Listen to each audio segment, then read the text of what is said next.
বিএনপির দিক থেকেই বেশি আসছে, এবং এই প্রবণতাটা আমরা আওয়ামী লীগের সময় দেখেছি। এবং বিএনপিও যখন তখন প্রশ্ন তুলতো, তখন তাদেরকেও জামাত যুদ্ধাপরাধী ট্যাগ দেওয়া হতো। তো এখন একই জিনিস, এই যে একটু আগে যেটা বললাম, যে বিএনপি দিনে দিনে আওয়ামী লীগের রাজনীতিটাকেই ধারণ করতে।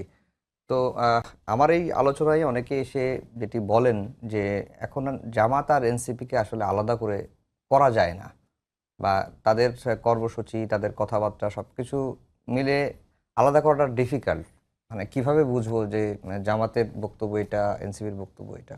যে বিষয়গুলোতে এগ্রিমেন্টের ভিত্তিতে আমাদের নির্বাচন ঐক্যটা হয়েছিল, সংস্কার, বিচার এবং সুশাসন সহ আরও কিছু বিষয় আমাদের একটা বোঝাপড়ার ভিত্তিতে এগ্রিমেন্ট হয়েছিল। এখন এই ইস্যুগুলোতে আমাদের রাজনৈতিক বক্তব্যটা আমরা একসাথে আলোচনার ভিত্তিতে ঠিক করি।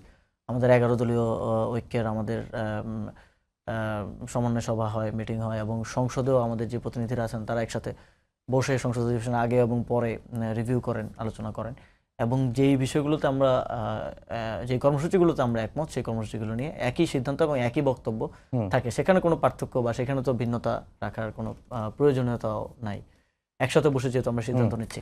কিন্তু রাজনৈতিক ক্যারেক্টারের দিক থেকে যদি আপনি দেখেন, যে এনসিপি একটা মধ্যমপন্থী লিবারেল ডেমোক্রেটিক এবং ন্যাশনালিস্ট পার্টি, এবং সেখানে আমাদের রাজনৈতিক বক্তব্য সেটাই আছে, এবং আমাদের নারীদের বিষয়ে রাজনৈতিক বক্তব্য, অ্যাক্রস কমিউনিটিজ আমরা কিভাবে ভাবি, কিভাবে চিন্তা করি, এবং আমাদের পার্টির মধ্যে যে ইনক্লুসিভিটি, এই ফিচারগুলো কিন্তু আমরা রক্ষা করে চলছি।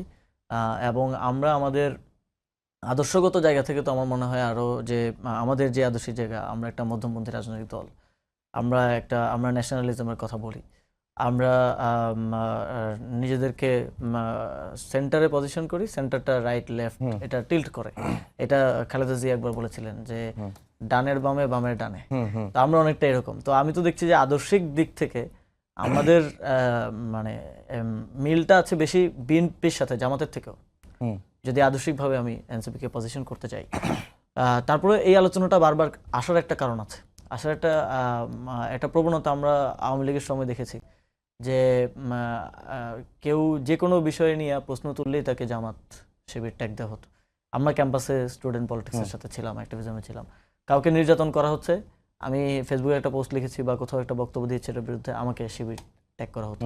তো এটার মধ্য দিয়ে আপনাকে ডিলিজিটিমাইজ করা, আপনার রাজনৈতিক যেই ইস্যুটা আছে বা যেই বিষয়টা নিয়ে আপনি কথা বলছেন, সেখান থেকে ডাইভার্ট করা, এবং আপনাকে একটা ডিফারেন্ট জায়গায় নিজেকে ডিফেন্ড করার জায়গায় নিয়ে যাওয়ার একটা প্রক্রিয়া হিসাবে আমি মনে করি যে এই প্রশ্নটা বারবার করা হয় যে এনসিপি জামাত এক হয়ে গেছে বা এনসিপি জামাতের মধ্যে পার্থক্য নেই। এটা বিএনপির দিক থেকেই বেশি আসছে, এবং এই প্রবণতাটা আমরা আওয়ামী লীগের সময় দেখেছি। এবং বিএনপিও যখন তখন প্রশ্ন তুলতো, তখন তাদেরকেও জামাত যুদ্ধাপরাধী ট্যাগ দেওয়া হতো।